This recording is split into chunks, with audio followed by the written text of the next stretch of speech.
Starts the 15th, so right now just kind of preparing myself for a good camp in Buffalo. Meanwhile, the Sioux Greyhounds 2011 training camp kicked off this morning with, again, their annual fitness testing. And as CTV's Lincoln Loudett reports, first impressions can mean a lot when trying to crack an OHL club. Push-ups. 1. Chin-ups. 5.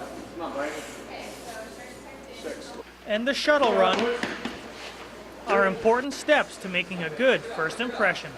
It's the first day of camp, so everyone's got to come in here and make a first good impression, as well as I do too. And the new guys coming in here, they got to show what they're made of and show the coaches what they can do. It's a great step because it shows that guys are dedicated to the team as well, like especially having new coaching staff and new GM and everything like that. It really shows that guys are really caring and they're showing up prepared instead of actually getting in shape during camp. They're getting in shape before camp. For the players, fitness day is a day of first, the first time meeting new teammates and a new head coach, and the first time the Hounds will see how much work you put in over the summer. Second-year blue liner Gianluca Curcarudo says there's one big difference from last year's fitness day. This year I noticed we've gotten a lot bigger and a lot stronger and a lot older too. Last year we had a lot of young guys, and I think this year we'll have a better team just because we're more wise and I think we're a lot stronger as well. This year's testing is a bit more technical, but the players feel it's a better setup. As important as it is to be in shape, hockey is still played on the ice. A lot of the kids are nervous. They want to get this, the testing out of the way. It's hard. The game's still played on the ice.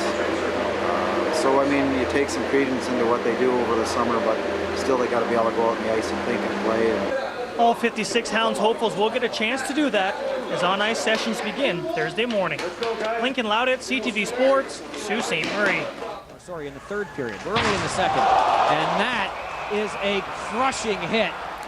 Thanks for that, Lincoln. Sticking with the OHL, Kitchener Rangers defenseman Ben Finelli is expected to make his return to the ice this season. Finelli suffered a fractured skull in a game on October 30th, 2009, when then Erie Otters forward Mike Liambis hit Finelli from behind in just his 7th career OHL game. Since then, the now 18-year-old Oakville native has dedicated his time to the Ben Finelli Headstrong Foundation, a program designed to raise awareness about brain injuries.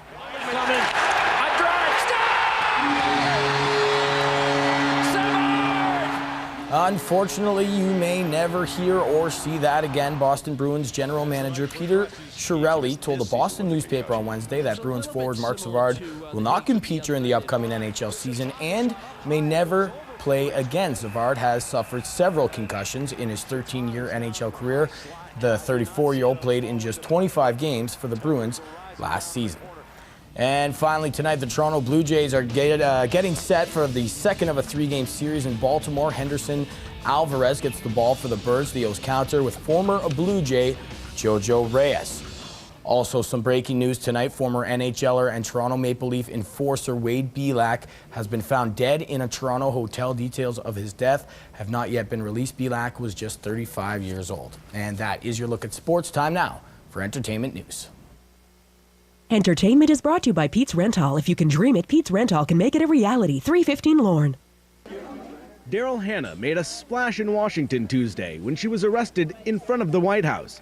The actress was protesting the planned Keystone oil pipeline from Canada to the Gulf Coast. Hannah and the other environmental protesters want to break away from the dependence on fossil fuels. The new cast of Dancing with the Stars was announced Monday night. Of the 12 competitors, most of them admitted they had their eyes on David Arquette and Ricky Lake as the potential threats. The first show premieres on September 19th. Ricky Lake. And speaking of Ricky Lake, the actress turned talk show host admits that she's terrified of her upcoming stint on Dancing with the Stars. Even though she rocked her role in the 1988 film version of Hairspray, Lake said she was faking it and is not a trained dancer. Lake also gave a shout out to Kirstie Alley and says she was a big inspiration for her last season. And finally, you haven't heard a new song from Jessica Simpson in a while, but the Texas sweetheart is gainfully employed. The songstress is making money hand over fist with her 22 different product lines, and now she's adding a 23rd, jewelry. Simpson is partnering with Zales for her own collection called Diamonds Are a Girl's Best Friend. And that's what's happening in Hollywood. Jason Nathanson, ABC News.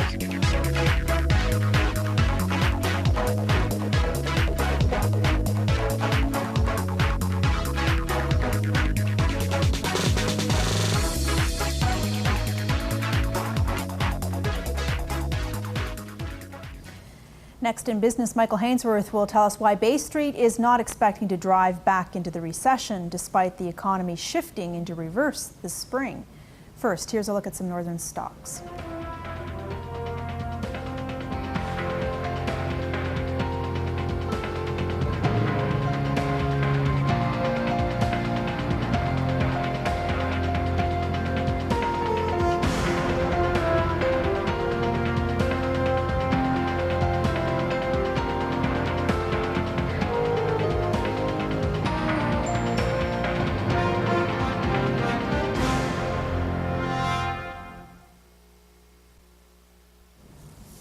Now with a look at today's business news, here's Michael Hainsworth from the Business News Network. Hello. It's not our fault the economy shrank in the second quarter. Bay Street says blame the world, and specifically the natural disasters in Japan that derailed our just-in-time business model for the automotive industry here. From the biggest component to the smallest widget, cars couldn't be made en masse without that made-in-Japan part. But the 0.4% shrinkage, the first decline since the recession, is not expected to be repeated. But while Bay Street does not expect us to fall back into recession, it's not expecting the Bank of Canada to raise interest rates until the fall of next year. The top 5 stocks in Toronto in the Wednesday trading session, all banks after CIBC beat street expectations with its quarterly numbers. Stateside shares up as investors bought back into ExxonMobil after the energy giant snatched a Russian joint venture from BP. Now, despite a buildup of stockpiles of crude, Texas tea was bought as traders became more optimistic about global demand. And with the Bank of Canada expected to hold off on raising rates until at least this time next year, the loonies expected to end this year at about the level you see here. Here's a look at how many Canadian dollars it takes to get a single euro, pound, or yen. That's the latest from the Business News Network. I'm Michael Hainsworth. Now over to Ashley for a look at the wake-up weather. Thank you, Michael. After this gloomy night, we are going to see fair skies tomorrow. Lots of sunshine to look forward to in Sudbury, Sault Ste. Marie, and Timmins. And our temperatures nice and mild tomorrow with a high of 25 degrees in both Sudbury and Timmins. A bit warmer in Sault Ste. Marie with a high of 27 degrees. Now, North Bay and Parry Sound could see a shower, even a thunderstorm to start off our day, but skies will clear in the afternoon. 23 degrees for your high in North Bay and 24 degrees in Cottage Country.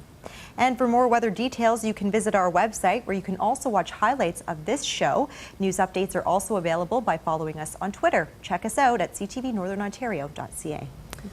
All right, thanks, Ashley. Boy, can you feel the weather changing already? I can. You know, it's September. Just like that, too. Cool all of a sudden. Yeah, the nights are really cool. This morning I was, checking out the forecast in Gogama. I was thinking of going to camp for the weekend. It was 2 degrees this morning. Like, that's 2 degrees away from snowing. Yeah. Summer flew by. It's on the way. So like it does every yeah, year. hard to believe. Anyway, thanks for joining us tonight. There's more news, weather, and sports at 11:30. Andy will be here, Ashley will be here, and so will Gord Nichols. So join them then. Have a great night, everyone. Bye for now. See you in a bit. Good night.